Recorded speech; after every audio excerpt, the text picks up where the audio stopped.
আপনি যদি আত্মার পরিচর্যা না করেন তাহলে আপনার আত্মা ধীরে ধীরে নষ্ট হয়ে যাবে। এমন অনেক বিষয় আছে যে সমস্ত বিষয় যদি চিন্তা না করেন তাহলে আল্লাহ তাআলা থেকে আপনি দূরে সরে যাবেন। ওই সমস্ত বিষয়ের মধ্য থেকে আজকে আমিও একটা বিষয়ের কাছ থেকে আপনাকে ঘুরিয়ে নিয়ে আসবো। চলুন আপনাকে মৃত্যুর কাছ থেকে ঘুরিয়ে নিয়ে আসি।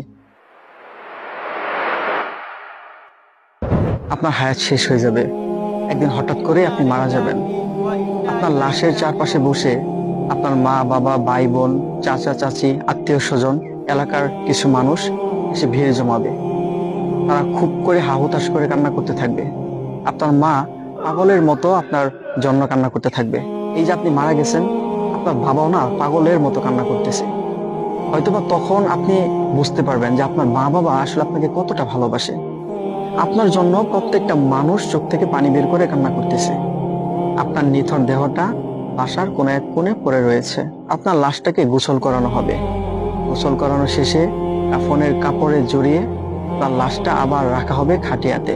পুরুষদের জন্য 3 টুকরো কাপড়, মহিলাদের জন্য 5 টুকরো কাপড়। এইটুকু দিয়ে তার লাশটাকে ঢেকে রাখা হবে। আপনার লাশটা রাখা হবে, মানুষজন আসবে, দেখবে, দোয়া করবে। কিছুক্ষণ পরে আপনার জানাজা হবে। জানাজার জন্য নির্ধারিত স্থানে নিয়ে যাওয়া হবে। কান্না করতে থাকবে সবাই। আপনার মা না ইতিমধ্যে কয়েকবার হয়তোবা সেন্সলেস হয়ে যেতে পারে, আবার আপনার বাবা ওইটা হতে পারে। আপনার লাশটাকে ওই নির্দিষ্ট স্থানে নিয়ে যাওয়া হবে যেখানে আপনার জানাজা নামাজ পড়ানো হবে। ওখানে নিয়ে যাওয়ার পর সকলের সামনে আপনার লাশটাকে রাখা হবে। আপনার লাশটাকে কেন্দ্র করে, আপনি যে বেঁচে ছিলেন তখনকার জীবনকে কেন্দ্র করে মানুষজন ভালো ভালো কথা বলতে থাকবে। এক পর্যায়ে অনেকেই বিরক্ত হয়ে যাবে যে জানা ছিল 11:30টায়, 35 বেজে গেছে, কেন তাড়াতাড়ি জানাজা পড়ে না।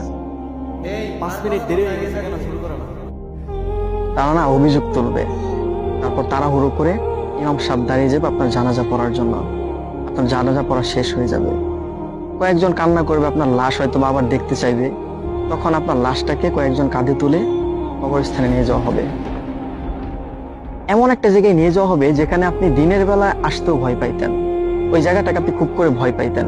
কখনো যাওয়া হয়নি ওই জায়গায়, কিন্তু এই প্রথমবারের মতো আপনি ওখানে যাচ্ছেন সারা জীবনের জন্য, সব সময়ের জন্য। যেখানে আপনাকে একবার রাখা হবে, আপনি সবসময় সেখানে থাকবেন। আপনাকে নিয়ে যাওয়া হলো ওখানে। আপনার লাশটাকে কবরের মধ্যে নামানো হচ্ছে। মানুষজন কান্না করতেছে, কেউ কেউ চেয়েছে দেখতেছে। লাশটা নামানোর পর উপরে বাঁশ দেওয়া হচ্ছে, আরো যা কিছু আছে সেই সমস্ত কিছু উপরে দিয়ে দেওয়া হচ্ছে, মাটি দেওয়া হচ্ছে। একটা সময় গিয়ে মাটি দেওয়া শেষ হয়ে যাবে। আপনার কবরে মাটি দেওয়ার পর সবাই দোয়া করতে থাকবে আপনার জন্য। তারপর ধীরে ধীরে সবাই আপনার কবর থেকে বিদায় নেবে। আপনি কি ভাবছেন যে এটা কাল্পনিক একটা